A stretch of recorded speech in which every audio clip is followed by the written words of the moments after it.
Week লাগতো, কখনো কখনো মাথায়ও আনইজি ফিল করেছি।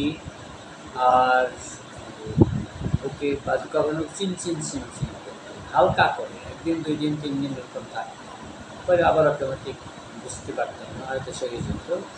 কিন্তু ট্যাবলেট নিয়মিত খেতে হয়েছে রাতে এবং সকালে। গ্যাস্ট্রিক ট্যাবলেট 2টা করে খাওয়া, সকালে একটা, রাতে। তো এখন এই অবস্থায় আমি যে হোমিও যে ওষুধটা সচরাচর যেটা দিলেন এটা খাচ্ছি। তো এখন ওই আগের ওই প্রবলেমটা আমি তেমনভাবে ফিল করছি। আর গ্যাস্ট্রিক ট্যাবলেটও একটাও খাই না। আর চিন করা এটাও বুঝতেছি না, কোনো পেইন তাও বুঝতেছি না। তবে বাথ টয়লেটে হয়, বেশ বায়ু হয়ে যায়, উইন হয় বেশি। এটা ওই একবারই হয়, যখন বাথরুমে যাই, টয়লেটে যাই তখনই হয়। পরে আর খুব একটা বুঝি না, হালকা হালকা হয়।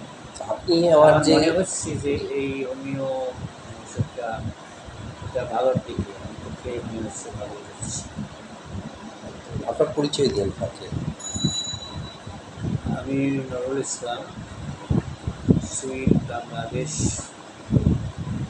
প্রতিষ্ঠিত কলেজ, সুইট বিশেষ শিক্ষা প্রশিক্ষণ কলেজের অধ্যক্ষ হিসাবে দায়িত্ব পালন করছি, প্রিন্সিপাল অফ দি কলেজ। আমি যে হোমিও গ্যাস্ট্রিকের জন্য যে ওষুধটা দিই, এটার ব্যাপারে আপনি কি সন্তুষ্ট? হ্যাঁ, এই ওষুধটা আমার মনে হচ্ছে এই ওষুধটা খেয়ে ভালোই ফিল করছি। আলহামদুলিল্লাহ। ধন্যবাদ আপনাকে সুন্দর ফিডব্যাক দেওয়ার জন্য।